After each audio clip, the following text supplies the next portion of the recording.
Voilà Kétal, donc on se retrouve pour une nouvelle vidéo où je vais vous parler d'un sujet assez délicat, on va dire, qui en ce moment malheureusement fait l'actualité. Je vais vous parler globalement du racisme dans le football, donc comme on l'a vu, certains joueurs de la Juventus ont été victimes de racisme du match de mercredi, il me semble, ou de mardi. Donc voilà sur ça, et moi je vais parler globalement du racisme dans le football. Alors déjà, je trouve, c'est vrai, on parle beaucoup des problèmes en Italie, mais on va pas se mentir, il n'y a pas qu'en Italie qu'il y a des problèmes de racisme. Ça serait être hypocrite de dire ça.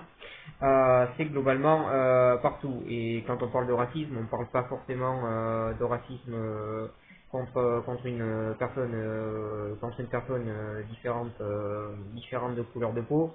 On peut aussi parler de contre une religion ou etc. Enfin pour moi, hein. Même si ça a un autre nom, ça peut s'appeler l'islamophobie, ou etc.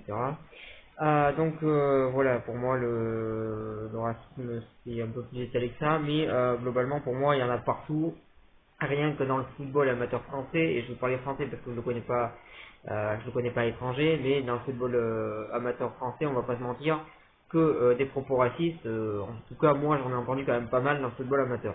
Donc voilà, il y en a, et on va pas se mentir, faut peut-être pas les oublier. Alors certes, ça fait pas la une des journaux parce que c'est des stades où il y a 100 personnes et pas 100 000 personnes, mais il y en a quand même. Et faut pas l'oublier, et faut pas dire qu'il y a que en Italie, parce qu'il y a d'autres endroits où il y a des problèmes avec le racisme, et dire que c'est que en Italie, c'est un petit peu se mentir à soi-même. Voilà sur ça, il y a notamment certains stades dont je citerai pas en Angleterre, dont à chaque match il y a des propos racistes et personne n'en parle. C'est pareil en France, et personne n'en parle, etc. Donc voilà sur ça, moi je trouve que globalement c'est quelque chose qui n'est clairement pas réglé dans le football, le racisme.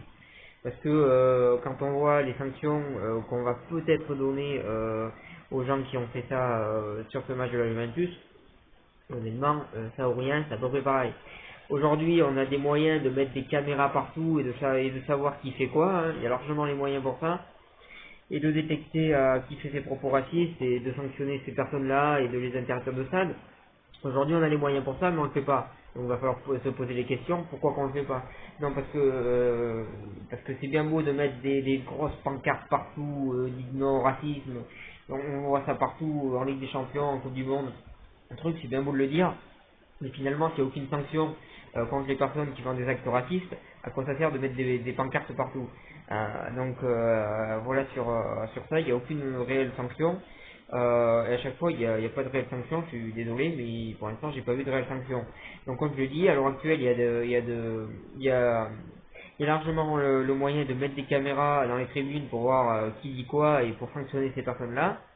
Donc voilà sur ça, il y a moyen aujourd'hui de détecter qui fait ces choses-là et de les interdire de stade une bonne fois pour toutes, mais va falloir qu'ils le fassent.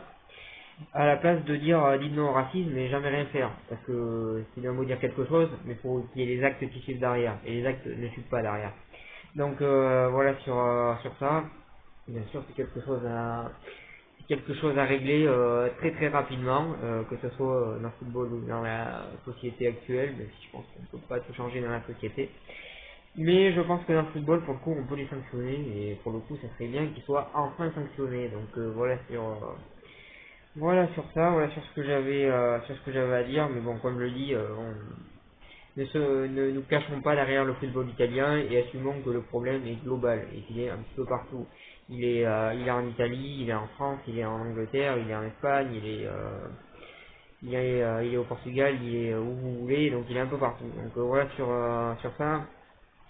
Et voilà sur ce que j'avais à dire sur ce sujet qui est assez compliqué à traiter. Donc voilà, dites-moi qu'est-ce que vous en pensez dans les commentaires. Ah oui aussi, je l'ai oublié, je voulais parler d'une chose, notamment Harry Kane, l'attaquant de Tottenham, a dit que la prochaine fois qu'il entendait des propos racistes dans le terrain, il serait prêt à quitter le terrain.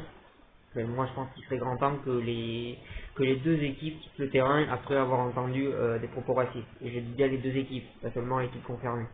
Voilà, il serait grand temps qu'ils quittent le terrain, et à ce moment-là, peut-être que derrière, Et à ce moment-là, peut-être que derrière, les personnes qui doivent prendre des décisions, prendre des sanctions, se décideront à le faire. Voilà, donc il serait grand temps que les joueurs arrêtent de le lire et le fassent et quittent le terrain dès qu'il y a un propos raciste.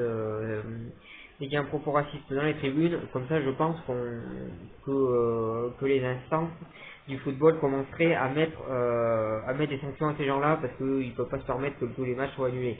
Donc voilà, sur ça je pense qu'il serait grand temps que les équipes le fassent et que les équipes quittent le terrain quand ça se produit.